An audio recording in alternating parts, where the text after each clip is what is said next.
Bonjour et bienvenue pour ce nouveau page à page consacré à l'omnibus Marvel Knights par Joey Quesada. Joey Quesada, vous connaissez ce nom, un artiste mais aussi un éditeur de comics puisqu'il a été pendant 20 ans éditeur en chef de Marvel Comics. Il a accompagné le destin de Marvel Comics tout au long de ces 20 dernières années. Aujourd'hui, il a repris son indépendance. Il travaille sur des projets tenus secrets. Il a fait des couvertures pour Batman et DC Comics. Et il est toujours très actif. C'est quelqu'un qui a énormément apporté à Marvel Comics. Il a fait une sorte de révolution à la fin des années 90, début 2000.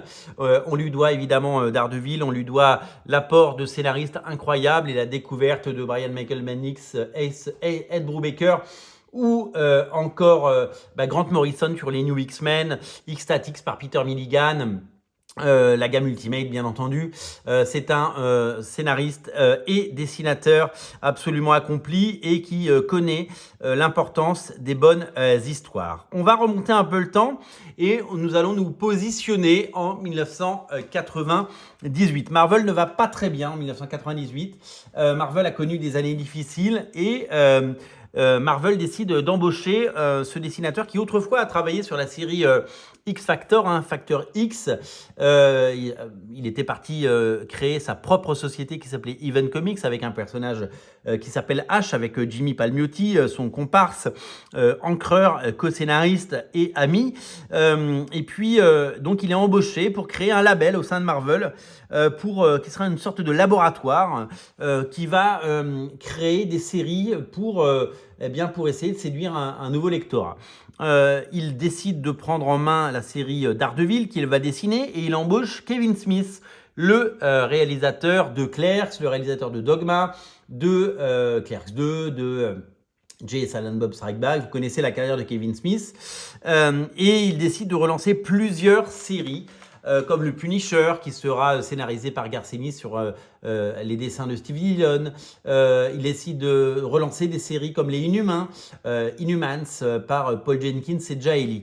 Il fait appel à des talents, à des auteurs, pour relancer des séries qui n'étaient soit plus publiées chez Marvel, soit un peu tombées dans l'oubli, soit devenues des séries de second couteau. Et comme il n'y avait pas forcément d'ambition sur ces séries, eh bien, ils ont eu carte blanche pour faire à peu près ce qu'ils voulaient. Et le résultat, ça a été quoi? Ça a été un succès. Le succès a été tel au sein du label Marvel Knight que Joey Quesada a ensuite été promu au poste d'éditeur en chef chez Marvel. Voilà, Marvel Knight aura été un laboratoire, mais aura été surtout la porte d'entrée pour tout ce qui a suivi. Je l'ai dit tout à l'heure, Ultimate X-Men, Ultimate Spider-Man, les Ultimates, Ultimate Fantastic Four, les New X-Men, X-Statix, et bien d'autres séries incontournables. On est en 98 et Daredevil est une série qui n'est quasiment plus éditée et que plus personne ne lit. Donc, je vous l'ai dit, la force de Joey Quesada est d'aller chercher Kevin Smith au scénario, parce que avoir quelqu'un qui a bossé à Hollywood, c'est toujours intéressant. Et en plus, il a le label indépendant, c'est-à-dire qu'il vient du cinéma indépendant, Miramax à l'époque, film produit avec 3 francs 6 sous et film hyper référencé où ça parle de comics, ça parle de Star Wars. Et donc, Kevin Smith s'est imposé depuis comme le grand chef des geeks, vous le savez. Nouveau numéro 1 pour cette série qui se vendra à plus de 100 000 exemplaires à l'époque. Et le but est de à la fois être entre tradition et modernité, d'aller puiser dans ce qui s'est fait de mieux dans Daredevil, c'est-à-dire les années Frank Miller et les années Anno Santi, et de moderniser tout ça et d'en faire quelque chose de lumineux. Parce que si les Daredevil de Frank Miller étaient assez dark, avec Born Again de David Mazzucchelli, ceux de Kevin Smith seront lumineux.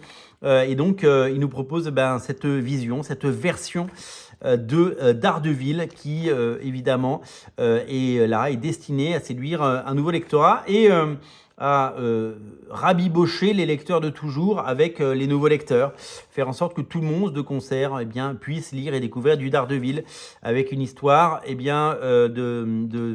d'enfants abandonnés qui seraient un sauveur, parce que Kevin Smith est quelqu'un de très religieux, il l'a prouvé dans Dogma, et bien il va apporter ça dans cette histoire, évidemment Daredevil étant une incarnation un peu du diable, parce qu'il s'appelle Daredevil, c'est quelque chose d'assez étonnant. Alors il va recycler des personnages qui sont plus trop utilisés dans ces années-là, notamment Black Widow, que vous voyez là, qui est sexy en diable. Et comme vous le voyez, le dessin de Joe Quesada sur le scénario de Kevin Smith, eh bien, colle parfaitement. Ça va chercher aux origines et on a tout. On a le Matt Murdock avocat, on a Foggy, on a Daredevil, donc ce justicier aveugle dont les origines sont relatées brièvement pour les rappeler. Et nous avons ces scènes d'action et ces plans absolument incroyables. Et le retour de Karen qui revient et qui va être un des personnages principaux de cette saga dès l'épisode 2. Nous allons donc suivre ses aventures. Alors, Kevin Smith et Joe Quesada vont faire 8 numéros, 8 numéros d'anthologie, 8 numéros exceptionnels. Que vous retrouvez dans cet omnibus, 8 numéros qui feront date et 8 numéros qui relanceront Daredevil, parce que depuis 98, il n'a jamais cessé d'être au top et au sommet, Daredevil. Et puis vous voyez cette mise en scène, ce sens évidemment de la création et toute l'énergie et tout le talent que ces auteurs ont mis dans ce revival d'un personnage qu'on aime depuis, hein, évidemment, qui est redevenu culte. Voilà. Et puis petit à petit sont introduits des personnages majeurs de l'univers, que ce soit des alliés ou des ennemis, avec Bullseye notamment. Et puis le Docteur Strange qui refait une apparition. Alors le Docteur Strange aujourd'hui vous le connaissez tous, hein, mais en 98 c'était loin d'être un personnage principal, hein. Autant vous dire qu'il n'y avait pas eu 2 films sur lui, qu'il n'était pas un protagoniste des films de Spider-Man. C'était vraiment quelqu'un d'assez lointain. Alors évidemment, si vous découvrez tout ça, eh bien, si vous regardez ce page à page, c'est que vous aimez être spoilé. Karen périt, évidemment, parce que le tireur, parce que Bullseye le détruit. Une nouvelle fois, Matt Murdock sombre, comme il avait déjà sombré dans Born Again, enfin avant Born Again, et puis il était revenu dans Born Again. Et voilà, donc toute la complexité du personnage, évidemment, est au rendez-vous. On se rend compte que Mephisto, ce n'est pas Mysterio, évidemment, derrière tout ça. Voilà, la mise en scène est exceptionnelle. Les idées sont là, les dialogues sont punchy, le dessin est flamboyant, tout est parfait dans ce run qui est tout simplement exceptionnel et culte, hein, plus de 20 ans après, 25 ans après, il est toujours aussi chouette. Alors ce que j'aime aussi, c'est que l'histoire est résolue en fait en 7 numéros et que le 8e est consacré au deuil et consacré, vous le savez, à ces interactions entre les personnages. C'est un peu la marque de fabrique chez Marvel Comics, ça l'a toujours été. Faire des personnages humains qui discutent entre eux. Donc là, Black Widow et Matt Murdock. Avant ça, Spider-Man. Et évidemment, la renaissance de ce héros qui renaît toujours de ses ailes. Alors, vous le savez, les omnibus permettent d'avoir des pans entiers de récits et de personnages dans un seul volume. Pendant la même année, alors que donc cet omnibus est sorti, Panini a sorti les différents arcs, parce que dans cet omnibus, il y a 3 arcs dans la collection Must-Have. Vous la connaissez, la collection Must-Have, parce que c'est une collection entre guillemets à petit prix, des albums autour de entre 15 et 20 euros, on va dire, avec ce bandeau. Et là, vous avez les 8 épisodes de Kevin Smith et Joe Quesada. Donc, vous pouvez, au choix, prendre un omnibus qui proposera plein de bonus à la fin, on le verra, ou prendre seulement l'histoire. Tout comme le deuxième arc qui commence ici avec le personnage de Echo qui va être introduit. Ce deuxième arc de Daredevil est réédité dans le Must-Have Daredevil et Echo. La différence, c'est que ce n'est plus Kevin Smith qui scénarise, mais David Mack. David Mack, vous le connaissez. C'est un dessinateur et scénariste absolument incroyable. C'est lui qui fait ce type de couverture et Et c'est quelqu'un qui a un talent absolument incroyable, hein. Il a fait la série Kabuki aux États-Unis, il a fait la série Cover qui est inédite en France sur un scénario de Brian Michael Bendis. C'est vraiment quelqu'un d'exceptionnel, il fait beaucoup de couvertures, il a fait les couvertures d'American Gods, c'est un illustrateur de génie. Et la particularité de ce deuxième arc, qui va non seulement introduire le personnage d'Echo, que vous connaissez à travers la série télé Hawkeye sur Disney+, et qui va avoir droit à sa propre série télé, c'est que dans notamment le traitement des couleurs, eh bien, le dessin que vous connaissez de Joe Quesada va switcher vers quelque chose de beaucoup plus graphique avec des tonalités aquarellisées, comme on le voit évidemment sur ces couvertures de Quesada peintes par David Mack. Ça va devenir de plus en plus arty, si vous voulez. Mais on retrouve clairement le dessin. Moi, c'est un scénariste que j'adore. Alors, le personnage d'Echo, c'est un personnage assez important, puisque ça devient évidemment une des voilà, regardez le côté peint un peu comme ça, illustré, ça fait très David Mack, mais ce n'est pas David Mack qui fait les couleurs, c'est juste inspiré de ça. Dans le comics, Echo est une danseuse qui et pianiste, je crois, je ne sais plus, parce que je l'ai vu faire du piano, j'ai un petit trou de mémoire, qui est atteint de surdité et qui, donc comme Matt Murdock, comme Daredevil, a un handicap qui n'est pas le même handicap, comme vous pouvez l'imaginer. J'ai mon écran qui vacille, donc je le remets un petit peu, parce que c'est quand même plus joli d'avoir un cadre. Voilà, quand je vous parlais du traitement visuel qui fait penser un peu à David Mack, voilà, c'est très largement inspiré. Et donc voilà, c'est très joli, c'est très sexy et c'est vraiment quelque chose d'exceptionnel. On retrouve le dessin de Quesada qui prend de plus en plus d'ampleur. Et donc il y a une romance qui s'installe, mais aussi une dualité parce que comme avec Elektra, eh bien, les personnages s'aiment et s'opposent dans ce récit. Et donc, on retrouve évidemment, eh bien, ils peuvent aller à un concert ensemble, mais puis la nuit, ils s'affrontent sur les toits de New York, et c'est ça qu'on aime avec Daredevil, c'est ce côté identité secrète et ce côté particulièrement réussi. Le Kingpin, qui est dans la série Hawkeye, eh bien, est également présent, hein. Vous l'avez peut-être découvert dans la série Daredevil sur Netflix à l'époque.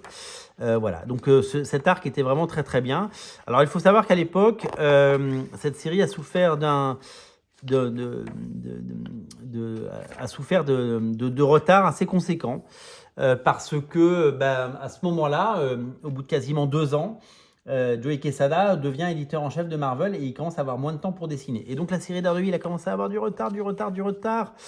Et c'était assez épuisant. Et si bien que, vous le voyez, là ce n'est plus Joe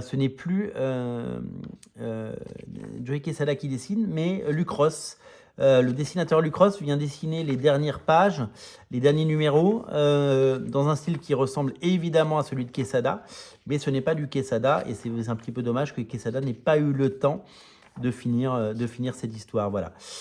Donc ça, voilà, là se termine le deuxième arc, donc qui est disponible dans ce récit complet, Daredevil et Echo. Le premier, il est dans Daredevil sous l'aile du diable, le deuxième, Daredevil et Echo, etc. Alors, ensuite, vous avez droit à des pages issu d'un truc qui s'appelle Marvel Knights Double Shot, avec une couverture de Glenn Fabry, et des pages du Punisher par Joe Quesada dans une histoire un petit peu sale, mais tellement chouette, tellement bien faite. Et après, c'est Daredevil Phaser, et Daredevil Phaser, il a également eu droit à son must-have. Donc, vous avez le choix d'acheter, si vous voulez lire eh bien, toutes les histoires de Joe Quesada sur Daredevil, donc série régulière puis Daredevil Phaser, soit les must-have, soit l'omnibus, vous choisissez. Ça coûte moins cher de prendre les must-have, mais dans l'omnibus, vous avez plus de contenu parce qu'il y a des histoires, des pages et des bonus qui ne sont pas dans les autres récits, vous choisissez. Alors Daredevil Phaser, c'est un projet qu'il a fait en 2004, quelques années plus tard, hein, parce que je vous ai dit, hein, la première série datée de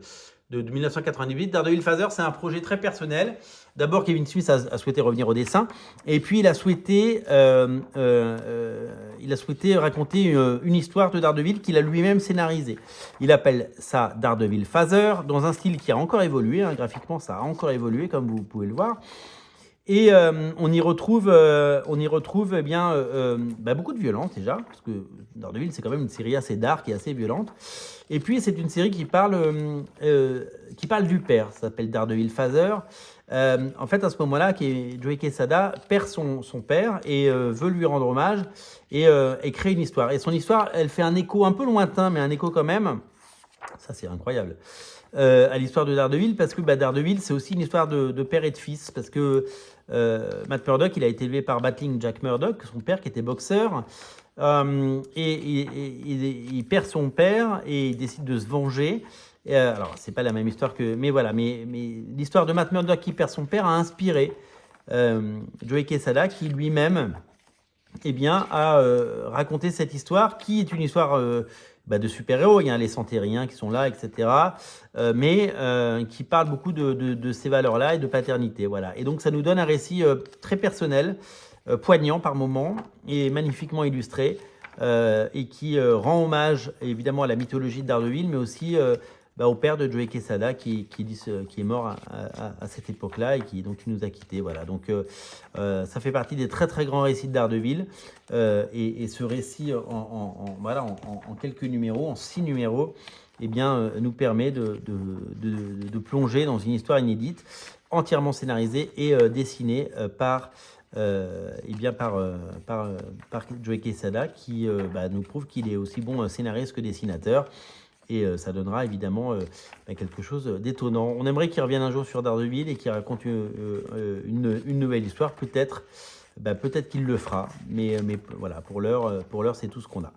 Le numéro 1,5, qui n'est nulle part ailleurs que dans l'Omnibus, avec des illustrations de Steve Dillon, de David Mack, de Jimmy Palmiotti, de John Romita Senior et Jimmy Palmiotti, de Jay Lee, en fait tous les auteurs qui ont travaillé sur le label, évidemment J.J. Jones qui est la série Black Widow et qui après fera Wanted, Amanda Conner qui est l'épouse de Jimmy Palmiotti.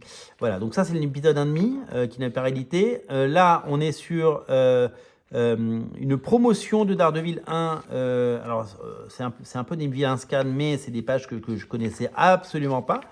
Et à la fin, on a l'épisode numéro 12 de Daredevil. Pourquoi l'épisode numéro 12 ? Parce que comme Daredevil était très en retard à une époque, ils avaient fait un numéro qui est dessiné par un dessinateur qui s'appelle Rob Ace, qui vient de l'animation, et qui avait fait une histoire en parallèle du combat entre Echo et Daredevil, qui raconte d'autres histoires qui sont impactées par leur combat. Voilà.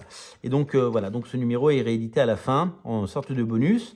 Interview, bonus, comment ils ont créé Marvel Knight à l'époque, l'époque du film avec Ben Affleck, l'horrible film, des dessins préparatoires. Il y a énormément de bonus et c'est vraiment la richesse de ces récits. Les pages crayonnées de Joey Quesada, tout le travail éditorial, et puis voilà des pages absolument magnifiques. Alors pourquoi ils nous rééditent des pages qu'on a déjà eu après, je ne sais pas. Donc quelques pages qui, je pense, ont été retouchées, avec les retouches, les commentaires, les photos qui ont servi à faire les pauses, tout le travail préparatoire, la première couverture de J. Scott Campbell chez Marvel, pour Daredevil 2, et ouais.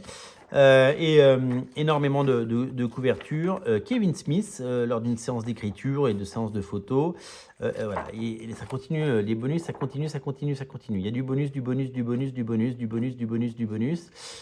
puis il y a toutes les couvertures que Quesada a pu faire pour le label Marvel Knight, parce qu'il a mouillé la chemise. Il a fait du Cloak and Dagger, il a fait du Punisher, il a fait plein de choses. La série Marvel Knight. Voilà, et il a vraiment. Et puis ça, c'est des couvertures qu'il a pu faire chez Marvel, pour Wolverine, pour Origin, etc. Les couvertures qu'il a pu faire un petit peu partout. Voilà, donc c'est vraiment un récit à la fois poignant et génial. Et c'est un récit particulièrement bien mené. Voilà, vous avez les 3 arcs, les 3 histoires de Joey Quesada sur Daredevil dans cet omnibus qui est magnifique. Et comme je vous l'ai dit, vous avez le choix, parce que soit vous pouvez prendre l'omnibus, soit vous pouvez prendre les must-have, donc les 3 must-have, où vous avez la même chose en termes de contenu d'histoire, mais sauf que tous les bonus que je vous ai montrés et toutes les couvertures, le seul moyen de les avoir, c'est de les avoir dans l'omnibus. Voilà, donc j'espère que cet omnibus trouvera évidemment écho à votre passion et j'espère que comme moi, vous serez séduit par voilà, c'est pour moi les meilleures histoires de Daredevil et c'est à mettre entre toutes les mains, c'est parfait pour les nouveaux lecteurs et c'est quelque chose d'absolument génial. C'est disponible absolument partout et si vous voulez bien entendu découvrir tout ce qui est autour de Daredevil, je vous invite vraiment à creuser ces histoires-là parce que ça fait date. Et puis, si vous voulez soutenir la chaîne, on a un compte Tipeee en lien en descriptif de la vidéo. Voilà, et moi, je continuerai à vous faire des beaux page à page. Salut!